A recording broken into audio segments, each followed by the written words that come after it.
برادران ملت اسلامیہ، السلام علیکم ورحمۃ اللہ وبرکاتہ۔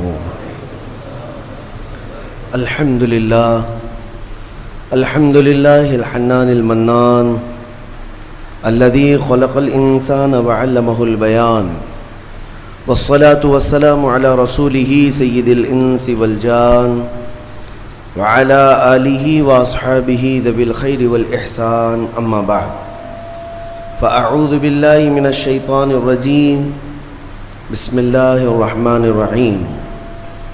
یا ایتها النفس المطمئنہ ارجعی الی ربک راضیۃ مرضیہ فادخلی فی عبادی وادخلی جنتی، صدق اللہ مولانا العظیم۔ بارگاہ رسالت معاب صلی اللہ تعالی علیہ وسلم میں درود پاک کا ہدیہ پیش کریں۔ اللہم صلی علی سیدنا و مولانا محمد معدن الجود والکرم وآلہ واصحابہ الکرام وابنہ الکریم وبارک وسلم صلاة دائمة سرمدا ابدا۔ عزیزان گرامی وقار، رمضان المبارک کا پہلا جمعہ ہے۔ اللہ عز و جل اس کی سعادتیں، اس کی برکتیں ہم سب کو نصیب فرمائے۔ رمضان کے آتے ہی ہر مومن کا ایک ریہرسل شروع ہوتا ہے، ایک تربیت کا خاص وقت ہے رمضان، کیونکہ قرآن میں رب تعالیٰ نے فرمایا یا ایھا الذین آمنوا کتب علیکم الصیام کما کتب علی الذین من قبلکم لعلکم تتقون، اے ایمان والو تم پر روزے فرض کیے گئے جیسے کہ پہلے والوں پر بھی فرض کیے گئے تھے۔ وجہ کیا ہے؟ لعلکم تتقون، تاکہ تمہیں پرہیزگاری حاصل ہو، تاکہ تم تقوی والے ہو جاؤ۔ تقوی اور پرہیزگاری یہ اتنی ضروری ہے تمہارے لیے کہ جس کے لیے ایک مہینہ پوری تمہاری تربیت کرائی جا رہی ہے۔ یہ تقوی کیا چیز ہے؟ میں آپ سے اگر کہوں کہ یہ بنیاد ہے تمام اعمال کی، تقوی جو بھی عمل کریں آپ، تقوی جو ہے یہ بنیاد ہے۔ تقوی کا مطلب ہے اللہ کا خوف، اللہ کا خوف، یا جو بھی عمل کرتا ہو وہ صرف اللہ کے لیے کرتا ہو، یہ تقوی ہے۔ اور یہ ہر عمل کے لیے ضروری ہے، ہر عمل کے لیے۔ نماز میں تقوی ضروری ہے، روزے میں تقوی ضروری ہے، حج میں تقوی ضروری ہے۔ آپ دیکھیں حج کا سفر جب کرنا ہو تو رب تعالیٰ نے فرمایا وَتَزَوَّدُوا، توشہ ساتھ میں لے لینا۔ سفر پر جا رہے ہو حج کے لیے، ساز و سامان توشہ ساتھ میں لے لینا، لیکن ساتھ میں ہی کون سا توشہ اچھا ہے؟ یعنی روٹی، سالن، چاول یہ توشہ، کپڑے لتے، حاجات یہ توشہ؟ خود رب تعالیٰ فرماتا ہے فَإِنَّ خَيْرَ الزَّادِ تَقْوَىٰ، سب سے بہترین توشہ تقوی ہے۔ یہ تقوی کی ہر جگہ پر اللہ تبارک و تعالیٰ نے تاکید فرمائی۔ اب میں آپ کو بتاتا ہوں یہ رمضان المبارک جو ایک مہینہ تمہیں تربیت کے راستے سے گزارا جاتا ہے، کس وجہ سے؟ تاکہ تمہارے دلوں میں تقوی آئے، تقوی۔ اور تقوی کی سب سے پہلی جو تربیت ہوتی ہے، صوفیہ اکرام کے پاس جب کبھی کوئی طالب جاتا تھا مرید ہونے کے لیے یا خلافت لینے کے لیے، پہلے کا دور ایسا تھا کہ اولیاء اکرام سب سے پہلے اسے اپنی خانقاہ میں رکھ کر کے بھوکا اور پیاسا رکھتے تھے، کہ بھوک کو برداشت کرنا اور پیاس کو برداشت کرنا اگر تیری عادت بن گئی تو تقوی یوں ہی آ جائے گا۔ سید آل رسول مارہروی رحمۃ اللہ تعالیٰ علیہ، مارہرہ کے بڑے پائے کے بزرگ ہیں، اعلیٰ حضرت کے پیر مرشد، ان کے پاس ایک صاحب آئے، ایک مولانا صاحب آئے خلافت لینے کے لیے۔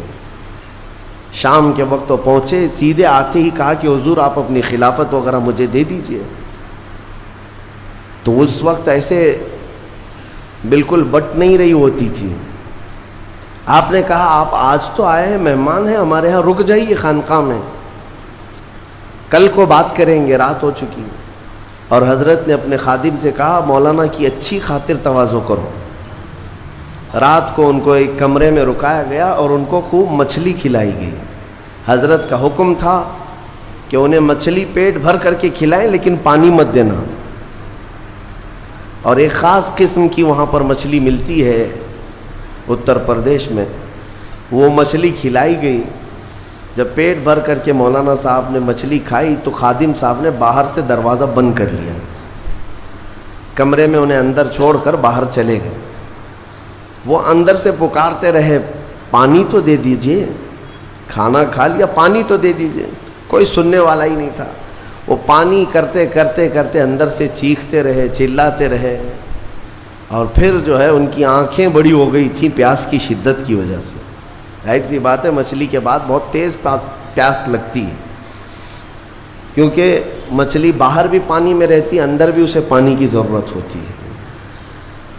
تو وہ چیختے رہے یہاں تک کہ اب برا بھلا کہنا بھی شروع کر دیا. میں نے ان کی بڑی تعریف سنی تھی لیکن مہمانوں کے ساتھ ایسی بدتمیزی، ایسا سلوک. رات بھر وہ تڑپتے رہ گئے. صبح کو جو ہے نڈھال پڑے تھے زمین پر، فجر سے پہلے دروازہ کھولا گیا. انہوں نے آؤ دیکھا نہ تاؤ، خادم کا جبہ پکڑ کر کھینچا اور لڑنے پر آ گئے ہیں. تماچے لگائے. کہا کہ یہ کوئی شرافت ہے، یہ کوئی تہذیب ہے؟ اس طرح سے کھانا کھلا کر مہمان کو بغیر پانی کے بند کر کے چلے جاتے ہو. تو حضرت اس وقت آ گئے. حضور آل رسول رحمۃ اللہ تعالی علیہ قریب آئے، پوچھا کیا بات ہے؟ کہا آپ نے ایسا ایسا ہمارے ساتھ سلوک کیا. کہا اب آپ کو پانی دے دیا جائے گا لیکن اب خلافت نہیں دی جائے گی، اس لیے کہ پانی کی پیاس برداشت نہ کر سکے اسے تقویٰ نہیں، اور تقویٰ نہیں تو خلافت کس بات کی؟ تقویٰ کئی چیزوں سے رک جانے کا نام ہے. حضرت عمر فاروق رضی اللہ تعالیٰ عنہ سے پوچھا گیا تقویٰ کیا چیز ہے؟ تو آپ فرماتے ہیں کہ یوں سمجھو کہ ایک راستہ ہے جس میں دائیں جانب بھی کانٹے ہیں، بائیں جانب بھی کانٹے ہیں، سامنے تمہاری منزل ہے. دونوں راستوں سے کانٹوں سے اپنے جسم کو بلکہ اپنے کپڑوں کو بچا کر کے نکل جانا، یہی تقویٰ ہے. اور رسول پاک صلی اللہ تعالیٰ علیہ وسلم کی ایک حدیث پاک، الحلال بین والحرام بین، فرمایا حلال بھی واضح ہے، حرام بھی واضح ہے. کیا چیز حلال ہے یہ بھی پتہ ہے آپ کو، کیا چیز حرام ہے یہ بھی پتہ ہے. شراب حرام ہے، خنزیر حرام ہے، مردار حرام ہے، چوری حرام ہے، یہ سب تو پتہ ہے. حلال بھی پتہ ہے، اپنے ہاتھوں سے کمائی ہوئی چیزیں حلال ہیں. چاول، گیہوں، باجرہ، یہ سب چیزیں حلال ہیں نا آپ کے لیے. پھلوں میں بہت ساری حلال ہے، جانوروں میں جو حلال ہے وہ سب پتہ ہے. تو حلال کی لسٹ بھی معلوم ہے تمہیں، حرام کی لسٹ بھی معلوم ہے. حضور پاک صلی اللہ علیہ وسلم فرماتے ہیں ان دونوں کے بیچ میں کچھ چیزیں ہیں جن کے بارے میں پتہ نہیں چلتا حلال ہے کہ حرام ہے. ان چیزوں کو چھوڑ دینے کا نام تقویٰ ہے. بعض لوگ کیا سمجھتے ہیں حرام کو چھوڑ دینا تقویٰ ہے. ارے میاں حرام کو چھوڑنا تو مسلمان کی شان ہے، ضروری ہے. تم شراب نہیں پیتے تو یہ تقویٰ نہیں ہے، یہ تو اسلام کا حکم ہے. تم جوا نہیں کھیلتے، چوری نہیں کرتے، یہ تو اسلام کا حکم ہے تمہارے اوپر. لیکن کچھ ایسے شک والی چیز سے بھی بچ جاتے ہو، اس کو کہتے ہیں تقویٰ. وہ تقویٰ ہے.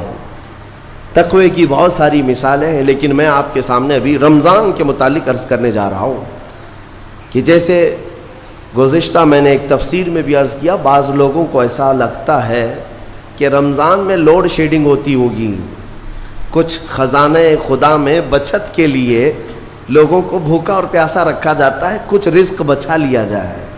نادانو، اللہ رب العزت جو پوری کائنات کا رزاق حقیقی ہے، اسے کسی چیز کی کمی نہیں ہے. یہ روزے جو فرض کیے گئے خزانے میں بچت کے لیے نہیں بلکہ ہمارے جسموں کی اور ہماری روحوں کی اصلاح کے لیے، ہماری روحوں کی اصلاح اور جسموں کی اصلاح کے لیے ہمیں تقویٰ ملے. میں آپ کو بتاتا ہوں، ایک سوال میں آپ سے پوچھتا ہوں. آج رمضان میں یہ بہت ضروری ہے کیونکہ رمضان ہونے کے بعد بھی سب کو پتہ ہے کہ چاند دکھتے ہی اللہ شیطانوں کو قید کر لیتا ہے. یہ سب کو پتہ ہے. حدیث پاک میں بھی سرکش جنات اور شیطان دونوں قید ہو جاتے ہیں، ان کو قید کر دیا جاتا ہے، جب تک چاند نہیں دکھے گا یہ نہیں آئیں گے۔ لیکن جو 11 مہینے ہم بلیم ڈالتے تھے شیطان پر کہ ہم سے برائیاں ہو گئی، گناہ ہو گئی، کیوں؟ ارے شیطان ایسا کرا دیا، شیطان ویسا کرا دیا۔ اب رمضان میں کون کرا رہا ہے؟ شیطان تو ہے نہیں، پھر فجر میں سوتا کیوں ہے؟ بغیر نماز پڑھے ٹانگ پھیلائے ویسی نماز قضا کر رہے، کون سا شیطان تمہیں سلایا؟ ابھی تو شیطان ہے نہیں۔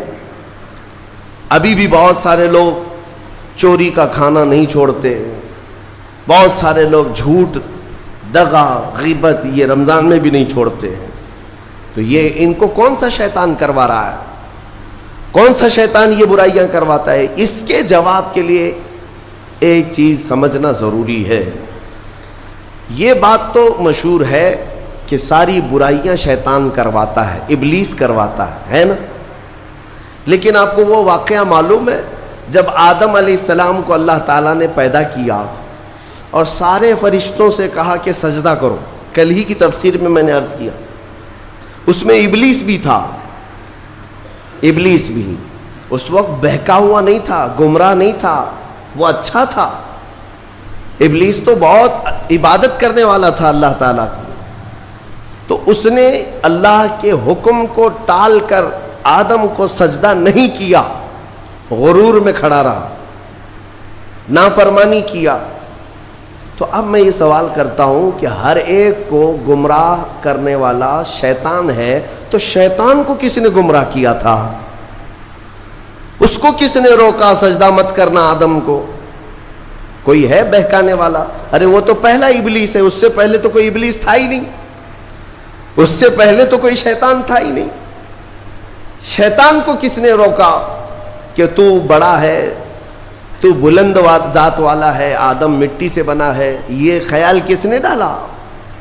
کون سا شیطان تھا اس سے پہلے؟ یہی بات سمجھنے کی ہے۔ محدثین نے مفسرین نے فرمایا ابلیس کو جس چیز نے سجدہ کرنے سے روکا وہ نفس امارہ ہے، وہ نفس ہے جو آج بھی تمہارے ساتھ ہے۔ ہاں شیطان تو قید ہو جاتا ہے رمضان کے شروع ہوتے ہی، لیکن نفس تو ساتھ میں رہتا ہے۔ اب پتہ چلا کہ رمضان میں جو کچھ بھی غلطیاں یا کوتاہیاں یا گناہ کچھ لوگوں سے سرزد ہوتے ہیں تو یہ نفس کے پجاری ہیں، نفس ان کے ساتھ ہے، یہ نفس کی غلامی میں آ گئے اور نفس کے شکار ہو گئے۔ اسی لیے قرآن میں اللہ تعالیٰ نے اپنے رسول سے بھی یہ فرمایا اَرَأَيْتَ مَنِ اتَّخَذَ إِلَٰهَهُ هَوَاهُ أَفَأَنْتَ تَكُونُ عَلَيْهِ وَكِيلًا۔ اے رسول کیا آپ نہیں دیکھتے کچھ لوگ ایسے ہیں جنہوں نے اپنے نفسانی خواہشات کو اپنا خدا بنا لیا ہے، اپنی خواہشات کو اپنا خدا بنا لیا ہے۔ اے رسول کیا آپ ایسوں کی سفارش کریں گے، ایسے لوگوں کی وکالت کریں گے؟ یعنی رب تبارک و تعالیٰ نے فرمایا کچھ لوگ وہ ہیں جو اپنی خواہشات کی پوجا میں ہیں۔ کیا مطلب خواہشات کی پوجا؟ کیا مطلب ہے اپنے خواہشات کے پیچھے چلنا؟ مطلب یہی ہے کہ جو دل میں آیا اس بندے نے یہ سوچ لیا اسے کرنا ہی ہے مجھے، یہ خواہشات کے پیچھے چل رہا ہے۔ ہاں تمہیں آرام کی فکر ہوئی، تم نے خدا کے فرمان کو ٹال دیا لیکن اپنی نفس کی سن لیا۔ اللہ تبارک و تعالیٰ کا حکم کچھ اور ہے لیکن تمہاری طبیعت کچھ اور چاہ رہی ہے۔ رب تبارک و تعالیٰ کا حکم تھا صبح صبح تمہیں اپنے گھر بلا رہا تھا لیکن تم نے اس کی نہیں سنی، اپنے من کی سنی، اپنے نفس کی۔ تو یہی تو ہوا نفس کی پوجا، یہی ہے نفس کی عبادت، نفس کی پرستش، جس کو قرآن میں کہا گیا ہے کہ کچھ لوگ ایسے ہیں جنہوں نے اپنی خواہشات کو خدا بنا لیا ہے۔ یہ نفس امارہ جس کے بھی اوپر حاوی ہو جاتا ہے، اچھے اچھوں کو یہ ان کا تقوی بھسم کر دیتا ہے، ایمان سے بھی دور کر جاتا ہے۔ اس لیے میرے عزیزو میں جو عرض کرنے جا رہا ہوں وہ یہ ہے کہ ہمارے لیے زندگی میں سب سے بڑا چیلنج اپنے نفس امارہ سے لڑنا۔ آپ کو پتہ ہے رسول پاک صلی اللہ تعالیٰ علیہ وسلم ایک جہاد سے جب واپس مدینے تشریف لا رہے تھے، وہ جہاد بہت سخت تھا، صحابہ زخمی تھے، بہت گھماسان کی لڑائی ہوئی تھی، لیکن جب واپس مدینے آ رہے تھے تو میرے آقا نے ایک جملہ فرمایا تھا، رجعنا من الجہاد الاصغر الى الجہاد الاکبر، اے میرے صحابہ ہم چھوٹے جہاد سے بڑے جہاد کی طرف جا رہے ہیں۔ صحابہ نے پوچھا اس سے بڑا جہاد اب کون سا ہے یا رسول اللہ؟ میرے آقا صلی اللہ علیہ وسلم فرماتے ہیں، اے میرے صحابہ اپنے نفس سے لڑنا اب یہ بڑا جہاد ہے، نفس سے لڑنا بڑا جہاد ہے۔ میرے عزیزو، یہ خواہشات کو ہی ختم کرنا ہو، اس نفس کو اگر کنٹرول میں لانا ہو تو کیا کرو گے؟ نفس امارہ سب کے پاس ہے۔ قرآن میں مولا فرماتا ہے وَمَا أُبَرِّئُ نَفْسِي إِنَّ النَّفْسَ لَأَمَّارَةٌ بِالسُّوءِ إِلَّا مَا رَحِمَ رَبِّي۔ کوئی اپنے نفس سے بچ نہیں پائے گا سوائے وہ شخص جس پر میرا رب رحم فرمائے۔ اللہ کا رحم جس پر ہو گیا وہ اپنے نفس سے بچ جائے گا۔ میں آپ کو ایک دعا بتاتا ہوں، حضور پاک صلی اللہ علیہ وسلم اگر دعا کرتے تھے تو اس سے آپ کو اندازہ ہو جائے گا کہ یہ کتنی امپورٹنٹ چیز میں آپ کے سامنے کہہ جا رہا ہوں۔ کون سی؟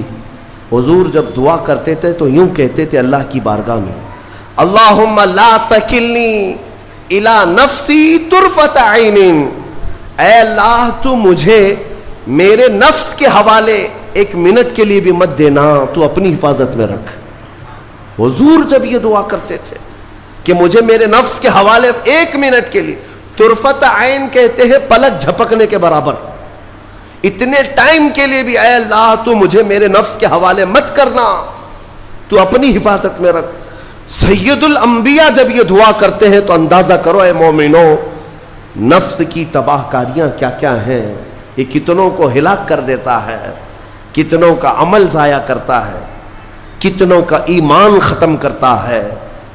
اب میں جو بات کہہ رہا ہوں وہ یہ توجہ سے سنو، یہ نفس امارہ جس نے شیطان کو بھی گمراہ کیا، شیطان کو بھی بہکا دیا، یہ نفس آدم کو سجدہ نہ کرنے کا جو غرور پیدا کیا یہی نفس امارہ تھا۔ اس نفس امارہ کو اگر کوئی کنٹرول کرا سکتا ہے تو وہ ماہ رمضان المبارک ہے۔ بس یہی ہے رمضان کی فضیلت۔ رمضان المبارک اس لیے تمہیں دیا گیا کہ بڑی بڑی طاقتیں تمہارے نفس کو قابو میں نہیں کر پائیں گی، لیکن رمضان کے روزے تمہیں کنٹرول میں لے آئیں گے، کنٹرول میں لائیں گے۔ اب سمجھ میں آیا کہ روزے کیوں رکھائے جا رہے ہیں؟ ارے گرمیوں کی شدت ہے، ادھر حلق سوکھا جا رہا ہے، پیٹ پیٹ سے لگ جاتا ہے۔ ان لوگوں کو پوچھو روزہ کیسا ہوتا ہے جو مزدوری کرتے ہیں، ان لوگوں سے پوچھو جو دن بھر کام کاج کرتے ہیں۔ میرے عزیزوں، روزے رکھنے کے بعد کیا رب تبارک و تعالی کسی کو اس کی طاقت سے زیادہ تکلیف دینا چاہتا ہے؟ نہیں میرے عزیزوں، وہ رحمان ہے۔ اس نے جب تمہیں ماں کے پیٹ میں 9 مہینے رزق دیا تو کیا کائنات میں نہیں دے گا؟ تمہیں ماں کے پیٹ میں بھی رزق دیتا رہا۔ تم جب دنیا میں آئے تمہارے ماں کے سینے میں خون سے دودھ کس نے بنایا؟ تمہارے رزق کا انتظام کرنے والا وہ خدا۔ اگر تمہیں حکم دیتا ہے کہ صبح سے لے کر شام تک بھوکے رہو تو یہ اس کا ظلم نہیں بلکہ یہ عین کرم ہے، اللہ تبارک و تعالیٰ کا رحم ہے تم پر کہ وہ مولا ہماری اصلاح چاہتا ہے کہ ہمارے اندر تقوی آ جائے، جسم میں بھی اور روح میں بھی۔ اب ایک اور بات میں آپ کو بتا دوں، میں نے ایک بات پڑھی تھی نفس کے متعلق، یہ نفس امارہ، اسی لیے امام غزالی رحمۃ اللہ تعالیٰ علیہ نے فرمایا اللہ کی جو مخلوق ہے وہ 3 طرح کی ہے، ایک فرشتے، دوسرے انسان، تیسرے جانور۔ یہ 3 الگ الگ قسم کی مخلوق ہیں، کیونکہ اللہ تعالیٰ نے تینوں کو جو چیزیں دی ہیں ان میں فرق ہے۔ فرشتوں کو اللہ نے عقل دیا ہے، نفس نہیں ہے۔ نفس، شہوت، برائی کرنے کی خواہش فرشتوں کے اندر ہے ہی نہیں، وہ سوچ بھی نہیں سکتے برائی کرنے کا۔ فرشتوں کو اللہ نے عقل دیا ہے، اور عقل عزت والی چیز ہے۔ اور جانوروں کو اللہ نے نفس دیا ہے، عقل نہیں، عقل والے نہیں ہیں جانور، عقل والے نہیں، لیکن نفس ہے، شہوت ہے، شہوت بھی ہے، نفس بھی۔ لیکن انسان ایک ایسی مخلوق ہے جسے اللہ نے عقل بھی دیا ہے، نفس بھی دیا۔ مطلب یہ ہے کہ تمہیں اللہ نے ایک چیز فرشتوں والی دی ہے, ایک چیز جانوروں والی بھی دی ہے, دونوں تمہارے اندر ہے, عقل بھی ہے, نفس بھی ہے. لیکن امام غزالی فرماتے ہیں توجہ, جو بندہ نفس ہونے کے باوجود گناہوں سے اپنے آپ کو بچا لیا, وہ بندہ فرشتوں سے بھی افضل ہے. کیوں؟ فرشتے اس لیے بچے ہوئے ہیں کہ ان کے پاس نفس ہے ہی نہیں, اور تم بچ رہے ہو تو کمال کی بات ہے. نفس ہوتے ہوئے بھی گناہ سے بچ گیا تو اس انسان کا مقام فرشتوں سے بھی اعلیٰ ہے. لیکن ساتھ ہی امام غزالی یہ بھی فرماتے ہیں عقل ہونے کے باوجود اگر گناہوں سے نہیں بچتا تو پھر وہ جانوروں سے زیادہ ذلیل ہے, کتے اور خنزیر سے بھی گیا گزرا ہے. کیونکہ جانور تو بیچارہ معذور ہے, اسے عقل نہیں ہے, نفس ہے. تمہارے پاس عقل ہے, اس کے باوجود حرام کاریاں کر رہے ہو تو جانوروں سے زیادہ گر گئے.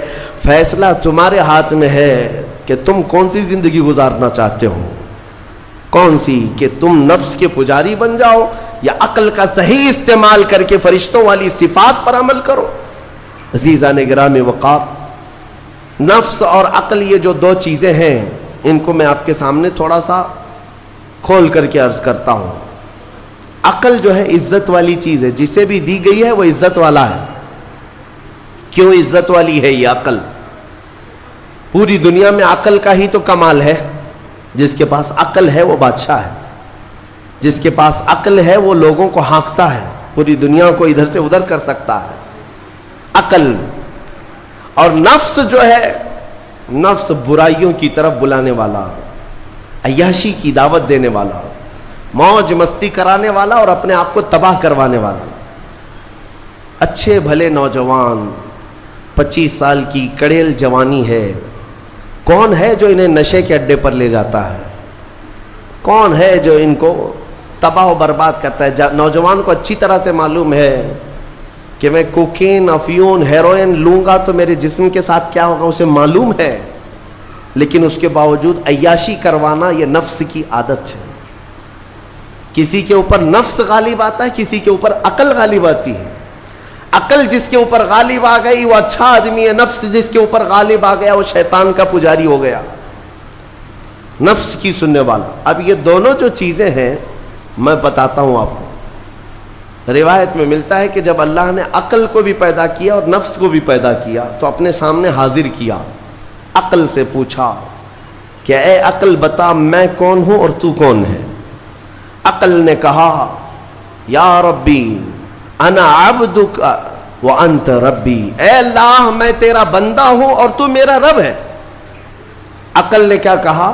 میں تیرا بندہ ہوں اور تو میرا رب ہے. اللہ نے عزت سے نوازا, اقرار کیا نا بندہ ہونے کا. عقل نے اقرار کیا, پھر نفس کو بلایا, نفس سے پوچھا بتا میں کون ہوں اور تو کون ہے؟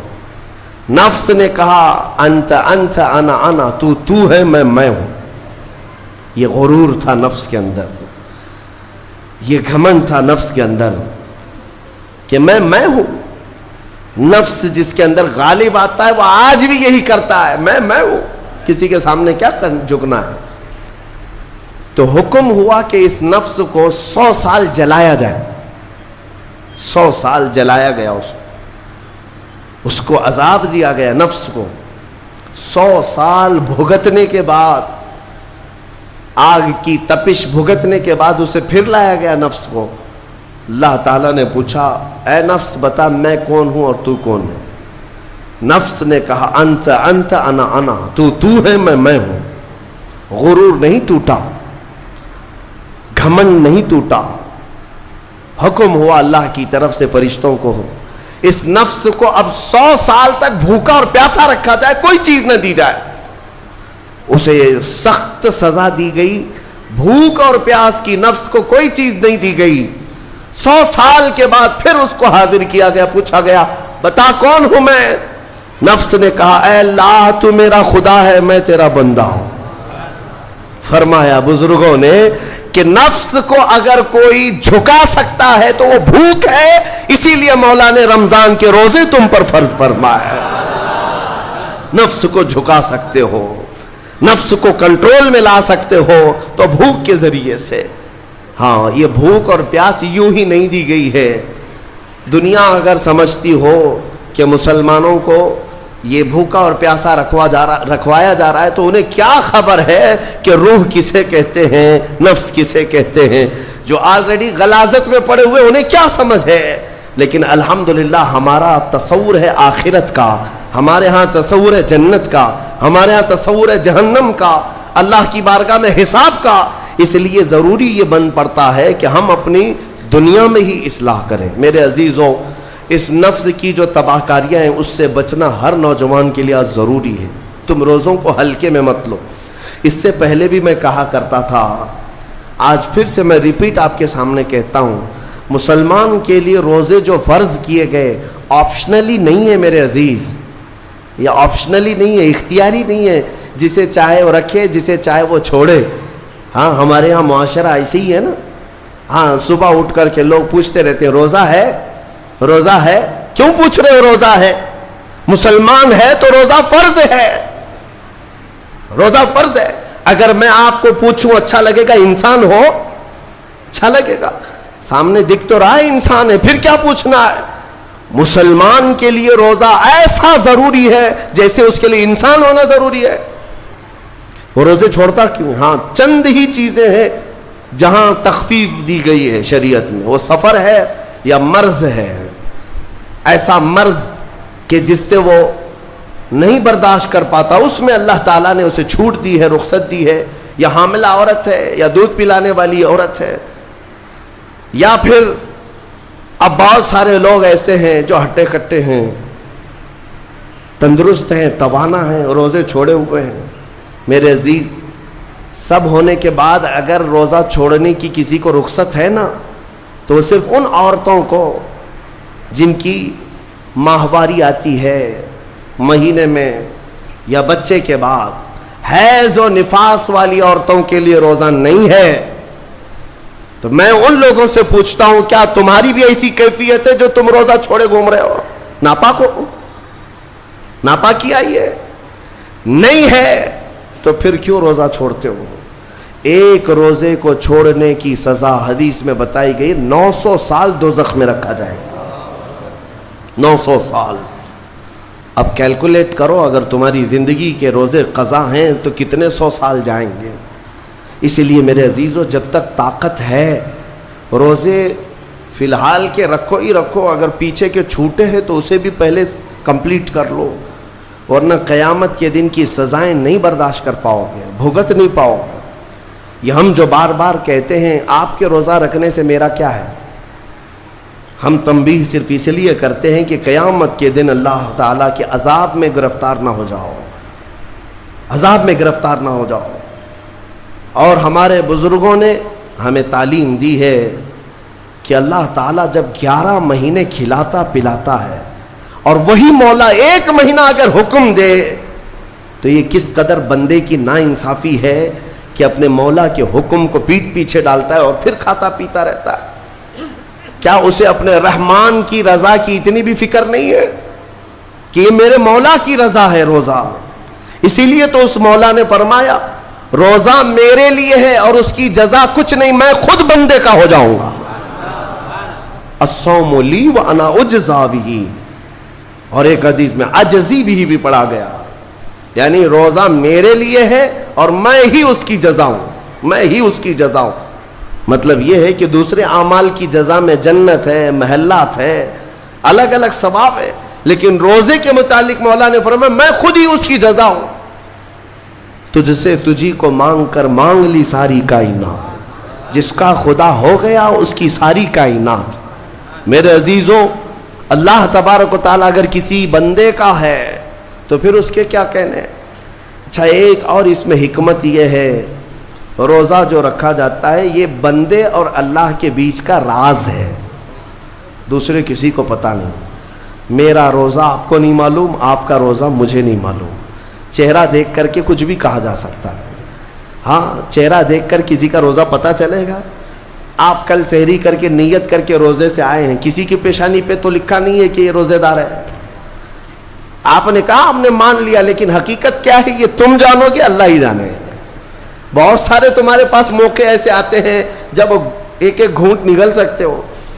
وضو کے بیچ میں, غسل کے بیچ میں, جب کوئی نہ دیکھ رہا ہو تب چٹکیاں لے کر اندر ڈال سکتے ہو, کوئی نہ دیکھ رہا ہو. لیکن بندے اور مولا کے درمیان کا ایک راز ہے روزہ. اسی وجہ سے ایک حدیث میں ملتا ہے قیامت کے دن جب ایمان والوں کو جمع کیا جائے گا اور جن کی بخشش ہو جائے گی تو ان میں ایک جماعت ایسی ہوگی جو جنت کی طرف اڑتے ہوئے جا رہے ہوں گے اور جنت میں پہنچ جائیں گے, کسی کو نظر نہیں آئیں گے, بہت تیزی سے وہ جنت پہنچ چکے ہوں گے. باب الریان ایک دروازہ ہے جو صرف روزے داروں کے لیے, جن کے روزے اللہ کی بارگاہ میں پسند آ گئے, وہ دروازہ صرف ان کے لیے. وہاں پہنچ چکے ہوں گے, بہت سارے اہل اللہ, بڑے بڑے مقامات والے وہاں موجود ہوں گے. پوچھیں گے تم کہاں سے آئے, کون سے راستے سے آئے؟ نہ وہاں نظر آئے نہ راستے میں نظر آئے, یہاں کیسے پہنچے؟ تو وہ کہیں گے کہ اللہ تبارک و تعالیٰ نے ہمیں روزوں کی وجہ سے یہ مقام دیا. رب تعالیٰ کی طرف سے ارشاد ہوتا ہے کہ ان بندوں نے دنیا میں جو روزہ رکھا تھا وہ سب سے چھپا ہوا تھا, کسی کو پتہ نہیں تھا روزہ ہے یا نہیں. اس لیے جب میں نے ان کے روزے قبول کیے تو سب سے چھپا کر انہیں جنت کی طرف بھیج دیا. وہاں پر بھی یہ جزا دی گئی. میرے عزیزوں, فضیلتیں بہت ساری ہیں, سب کو پتہ ہے, لیکن میں جو کہہ رہا ہوں وہ یہ ہے کہ اگر اپنے نفس کو کنٹرول میں لانا ہو تو یہ روزے شرط ہیں. ایک صحابی حضور کی بارگاہ میں آئے, جوان تھے, کہا کہ یا رسول اللہ صلی اللہ علیہ وسلم, جوان ہو چکا ہوں, شادی کی عمر ہے, لیکن شادی کرنے کی طاقت نہیں, مال نہیں, اسباب نہیں, کیا کروں؟ شادی نہ کرے تو گناہوں کی طرف چلے جائیں, خواہشات ہیں انسان کی. تو جانتے ہیں میرے آقا صلی اللہ تعالیٰ علیہ وسلم نے کیا فرمایا کہ اگر استطاعت ہے تو شادی کر لے ورنہ روزہ رکھ لے. شادی کے بدل ڈائریکٹ کون سی چیز؟ روزہ. فرمایا اس لیے کہ روزہ تمہاری شہوت کو ختم کرتا ہے, تمہارے اندر صبر قائم کرتا ہے. عزیزان گرامی, حدیث پاک کا یہ مفہوم میں آپ کے سامنے رکھ رہا ہوں. تربیت میں میرے آقا نے ان نوجوانوں سے کہا جن کی شہوت غالب ہے, جو گناہوں کی طرف زیادہ جا سکتے ہیں, ان کے لیے فرمایا گیا وہ روزہ رکھیں, کنٹرول میں رہیں گے. صرف رمضان کا ہی نہیں, سال میں اور بھی دنوں میں روزہ رکھو تاکہ تمہارا نفس قابو میں رہے, کنٹرول میں رہے. میں چند مہینے پہلے کچھ نوجوانوں کی کثرت کو دیکھ رہا تھا جو اپنے جسم کو شیڈول بنانے کے لیے, مینٹین کرنے کے لیے ڈائٹ پلان تیار کر رہے تھے. تو اس میں ایک بہت ہی بڑے ڈاکٹر ہیں جنہوں نے ڈائٹ پلان دیا, تو اس میں انہوں نے مینشن کیا کہ ہفتے میں ایک دن بھوکا رہنا چاہیے, صبح سے شام تک. وہ نان مسلم ہے. میں نے پوچھا تھا کہ یہ آپ کے ڈائٹ پلان میں کس لیے ہے, تو انہوں نے اس کی سائنٹیفک وجہ بتائی کہ ہفتے بھر میں ہم جو کچھ بھی کھاتے ہیں کچھ ایسی چیزیں جمع ہو جاتی ہیں جن کو پگھلنے کا موقع ہی نہیں ملتا, ہم بار بار کھاتے رہتے ہیں, اس پر چیزیں جمع ہوتی رہتی ہیں. ایک دن ہفتے میں اگر اپنے پیٹ کو خالی چھوڑ دیا جائے تو فاسد مادے گل کر کے باہر نکل جائیں گے اور صحت ہمیشہ صحیح رہے گی. یہ دنیا کہہ رہی ہے.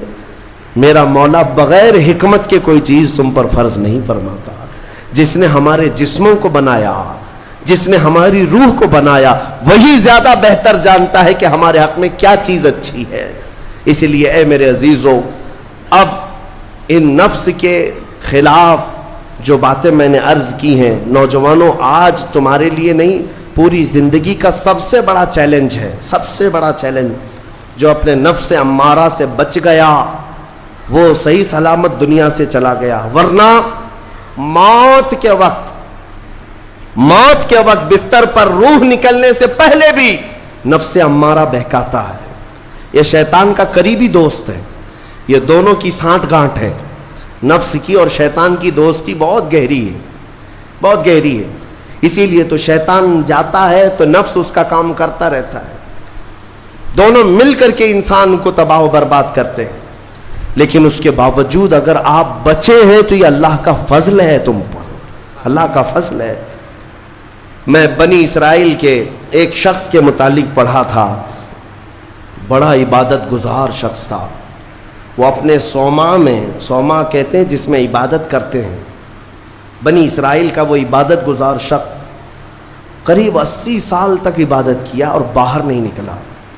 شہر میں سب سے زیادہ مقبول، ہر ایک اس کے پاس دعائیں کرانے کے لیے آتے تھے. اتفاق سے اس گاؤں میں ایک گھر کے 4 بھائی تھے، وہ تجارت پر جا رہے تھے، ان کی تنہا بہن تھی گھر پر. چاروں نے سوچا ہم تجارت پر جا رہے ہیں، اپنی بہن کہاں چھوڑیں. تو چاروں نے کئی لوگوں سے مشورہ کیا اور بزرگوں سے بات چیت ہوئی تو کہا کہ وہ عابد جو شب زندہ دار ہیں، رات بھر عبادت کرتے ہیں، ان کی نگرانی میں چھوڑ کر، ان کی کفالت میں چھوڑ کر چلے جاتے. وہ چاروں آئے اور اپنی تجارت کا سفر بتایا اور کہا کہ ہماری بہن گھر پہ رہے گی، بس آپ دیکھ بھال کریں. اور وہ تجارت پر چلے گئے. یہ بہت ہی عبادت گزار شخص ہے بنی اسرائیل کا، بہت عبادت گزار. چند دن گزرے تھے کہ نفس نے یہ باتیں باہر لانی شروع کی کہ پتہ نہیں وہ خاتون اندر اکیلی کیا کرتی ہوگی، بھائی بھی نہیں، ماں باپ بھی نہیں. پھر شیطان آیا، کہا ارے کچھ تو خیال کرو، تمہارے پاس امانت دے کر گئے ہیں اس کے بھائی، تم اس سے خیر خیریت بھی نہیں پوچھتے. آپ نہ جانا اس کے پاس، محض آپ اپنی چوکھٹ سے تو اسے آواز دے کر کے پوچھ لیں کیا چل رہا ہے اس کے گھر میں. تو اس عابد نے اپنے صوما کی چوکھٹ پر آ کر اس خاتون کو آواز دی. وہ خاتون اپنے گھر کے باہر آئی، چوکھٹ پر وہ کھڑی رہی، پوچھا کیسی چل رہی ہے، خیریت ہے، طبیعت اچھی ہے. بات چیت ہوئی، اس کے بعد چلے گئے. یہ پہلی بات چیت تھی جس کے بعد اس عابد کے دل میں بات کرنے کا جذبہ اور بڑھ گیا، خواہش اور بڑھ گئی. عورت سے بات کرنے کو آج نوجوان یہ سمجھتے ہیں یہ تو فرینڈلی ہے، ہم تو ایسی دوستی میں کر رہے ہیں. تمہیں پتہ ہے یہ بہانے ہیں دوستی اور فرینڈ شپ کے، یہ سب نفس امارہ کی تباہیاں ہیں جو تمہارے دل میں بار بار شہوت پیدا کرتا ہے. اب اس 80 سالہ عبادت گزار شخص کا حال یہ تھا. دوسرے دن صبح پھر سے باہر چوکھٹ پہ آیا، اس خاتون کو بلایا بات چیت کے لیے. وہ پھر بات چیت کرنے لگی، ادھر سے بھی بات ادھر سے بھی بات. چند دن گزرے کہ اب گھنٹوں بات ہونے لگی، خیر خیریت چھوڑو، گھنٹوں بات ہونے لگی. عبادت میں بھی فرق پڑ گیا. ایک خاتون کی طرف، ایک عورت کی طرف دل کا میلان بڑھتا چلا گیا. یہ نفس ہے، نفس ہے. جہاں پیٹرول ہو اور پھر آگ ہو، ایسا نہیں ہو سکتا کہ دونوں میں ایک بھی ادھر سے ادھر ہو جائے تو آگ نہیں لگے گی، بھڑکے گی نہیں. میرے عزیزو، اس کے بعد کئی دن ایسے ہونے کے بعد شیطان ایک بزرگ کی شکل میں آ کر اس عابد سے کہا کیا کھڑے کھڑے بات کرتے ہو، اس کے گھر جاؤ، بیٹھو، تسلی دو اس کو. یہ عابد اپنے صوما سے 80 سال بعد باہر نکلا تھا اور اس خاتون کے گھر گئے. اور کھانا پینا ساتھ ہوتے ہوتے یہ نوبت یہاں آئی کہ زنا کر لیا. 80 سالہ عبادت گزار شخص زنا جیسی نحوست میں مبتلا ہو گیا، منہ کالا کر لیا. اب اس کے بعد اپنے صوما واپس آیا. اس کو تو ایسا لگا کہ میں تو مزے میں ہوں، بھائی بھی نہیں ہے اس کے، کوئی نہیں ہے. لیکن اس عورت کا حمل ٹھہرا، وہ حاملہ ہو گئی. اب اس کو ڈر لگا کہ اس کا حمل ہو گیا، کیا کیا جائے. نفس بھڑکاتا رہا، شیطان بھی ساتھ دیتا رہا. شیطان آیا اور اس نے کہا کہ ایک کام کرو، اس کا گلا گھونٹ کر مار ڈالو ورنہ تمہاری بدنامی ہوگی. یہ عابد اس کے گھر گیا، رات کو اس کے ساتھ تنہائی پا کر کے اس کا گلا گھونٹ دیا اور عورت کو ختم کر دیا.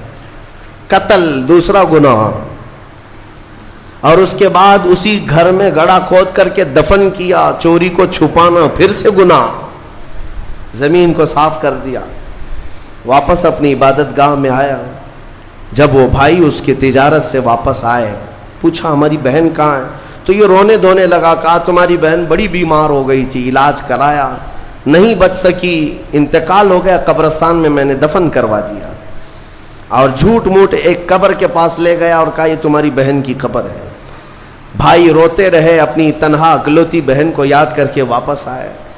بات یوں ہی گزر گئی، لیکن نفس کی تباہ کاریاں چھپتی نہیں ہیں. یہ کالے کرتوت کبھی پوشیدہ نہیں رہتے. پھر ابلیس ان 4 بھائیوں کے پاس گیا اور کہا تمہیں پتہ ہے تمہاری بہن کہاں ہے؟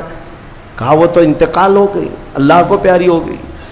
کون کہا؟ کہا اس عابد نے کہا وہ جھوٹ بولتا ہے، اس نے تمہاری بہن کے ساتھ منہ کالا کیا، زنا کیا اور گلا گھونٹ کر مارا اور اسی گھر کے اندر دفن کیا ہے، کھود کر دیکھ لو۔ ابلیس نے ان بھائیوں کو سب بتایا، اور جب ان بھائیوں نے زمین کھودی تو لاش سڑی گلی موجود تھی۔ اللہ اکبر! اب زمین کے پیروں کے نیچے زمین کھسک گئی۔ کیا اللہ والا ایسا بھی کر سکتا ہے؟ اتنا عبادت گزار؟ پھر لوگوں کو جمع کیا گیا، سبوں نے دیکھا تو اس کے بعد غصے میں سارے لوگ بپھر گئے اور سب کے سب ٹوٹ پڑے اس سوما پر، اور اسے کھینچ کر کے باہر لایا گیا اور اس سے پوچھا گیا۔ اخیر میں مار توڑ کے بعد اس نے اقرار کر لیا کہ ہاں میں نفس کے دھوکے میں آ گیا تھا، مجھ سے یہ گناہ ہو گیا ہے، غلطی ہو گئی ہے۔ ساری قوم نے مل کر اس کا چہرہ کالا کیا اور اس کو پھانسی پر چڑھایا۔ جب پھانسی پر لٹکانا تھا دنیا تماشا دیکھ رہی تھی، بچے تالیاں بجا رہے تھے، لوگ پتھر پھینک رہے تھے، لیکن اس وقت بھی سامنے شیطان آیا اور اس کا نفس بھی تھا، یہی نفس امارہ ہے۔ دونوں نے مل کر کے کہا کہ اے عابد اب بھی تیری حفاظت ہو سکتی ہے، بچ جائے گا تو اس پوری بلا سے تجھے ہم نکال لیں گے۔ اس نے پوچھا کیسے؟ کہا دیکھ تو جتنی عبادت خدا کی کیا 80 سال، اس خدا نے تجھے کچھ نہیں رکھا، اس حالت تک لے آیا، کاش تو ہماری عبادت کر لیتا، ہمیں خدا مان لیتا تو چٹکی میں تجھے نکال لیتے۔ نفس کی سن لیا اس عابد نے، کہا صحیح بات ہے، اتنے سالوں تک خدا کی عبادت کرتا رہا پھر بھی پھنسا ہوں، کچھ بھی اچھا نہیں ہو رہا ہے میرے ساتھ، ایک غلطی ہوئی اس کی سزا ہی ہو رہی ہے، نفس صحیح کہہ رہا ہے۔ اس نے اپنے نفس کی مانی اور شیطان سے کہا تو ہی میرا خدا ہے، تجھ سے میں سجدہ کروں، مجھے اس بلا سے نکال لے۔ جیسے ہی اس نے یہ کہا شیطان تالیاں مارتا ہوا چلا کہ میرا کام مکمل ہو گیا، ادھر لوگوں نے اسے پھانسی پر چڑھا دیا۔ ابتدا آنکھوں سے شروع ہوئی، باتوں سے شروع ہوئی اور کفر پر خاتمہ ہوا۔ موت کس بات پر ہوئی؟ کفر پر موت ہوئی۔ لوگ ہلکے میں لیتے ہیں کہ یہ یوں ہی مزے کی زندگیاں ہیں۔ میرے عزیزوں نفس سے الرٹ رہو، اس نفس نے اچھے اچھوں کا تقوی بھسم کر دیا، کئی لوگوں کی عبادتیں ضائع کر دیں، عورت کے فتنے سے، مال کے فتنے سے، حرص لالچ کے ذریعے سے اس نے ایمان کو تباہ کیا ہے۔ اور پھر میں آخر میں یہی کہتا ہوں، اس نفس کو اگر کوئی کنٹرول کر سکتا ہے تو اللہ کا یہ پیارا مہمان رمضان المبارکہ ہے، یہ رمضان ہے، یہ رمضان ہے جو تمہیں نفس کی غلامی سے آزاد کرائے گا۔ اس سے خوب محبت کرو، خوب محبت کرو، قیامت کے دن ایک شکل میں آئے گا، ایک شکل میں آئے گا، خوبصورت شکل میں آئے گا، خوبصورت شکل میں آئے گا۔ اور حدیث پاک میں ملتا ہے کچھ بندے وہ ہوں گے جن کی سفارش کے لیے رمضان آئے گا، رمضان آئے گا، اور اللہ تعالیٰ رمضان کی اور قرآن کی سفارش کو کبھی رد نہیں فرمائے گا۔ جس کی سفارش میں رمضان آ گیا اس کے لیے جنت میں جانا واجب ہو جائے گا، اور کچھ لوگ وہ ہوں گے جن کے خلاف رمضان کھڑا ہو جائے گا۔ رب تعالیٰ سے کہے گا مولا میں ہر سال اس کے گھر جاتا تھا، یہ مجھے کبھی قدر کی نگاہ سے نہیں دیکھتا، میری عزت نہیں کرتا، میرا احترام نہیں کرتا۔ رمضان کچھ لوگوں کی شکایت کرے گا، وہ بندہ کہتا ہے مولا میں اس کو پہچانتا ہی نہیں، یہ کون نیا آدمی ہے؟ مولا فرمائے گا یہ میرا مہمان رمضان ہے جو ہر سال تیرے گھر آتا تھا، تو بے قدری کرتا تھا، بے احترامی کرتا تھا، اور آج رمضان تیرے خلاف کھڑا ہو گیا، اس لیے تجھے جہنم میں جانے کا پروانہ دیا جاتا ہے۔ میرے عزیزو رمضان کو اپنے خلاف سفارشی نہ بناؤ، رمضان کو اپنا حمایتی بناؤ، اس سے محبت کرو، اس رمضان کا قدر کرو، احترام کرو۔ اپنے گھروں میں جس طرح کسی باہر کے آئے ہوئے مہمان کی عزت ہوتی ہے رمضان کی عزت ہونی چاہیے۔ گھروں میں خرافات نہ ہو، بے حیائیاں نہ ہو، بچوں کو بار بار اس بات پر ٹوکو کہ بیٹا بری بات نہ کریں، رمضان ہے، اللہ کا مہینہ ہے، ہمارے بزرگ ہمیشہ یہی کہا کرتے تھے, کسی کو مارنے نہیں دیتے تھے کہ روزہ ہے, رمضان ہے, ہاتھ نہیں اٹھانا. گالی دیتے تو کہتے کہ بیٹا رمضان چل رہا ہے, گالی مت دے. یہ ہے رمضان کے احترام کے طریقے. آج یہ ہمارے معاشرے سے جا رہے ہیں. اسی لیے میں کہتا ہوں ہر بات پر تاکید کرو اپنے بچوں کو کہ رمضان ہے, رمضان ہے, اور انشاءاللہ العزیز یہ رمضان ہماری سفارش کرے گا اور مولا اس کی سفارش پر ہمیں جنت عطا فرمائے گا. وآخر دعوانا ان الحمد للہ رب العالمین.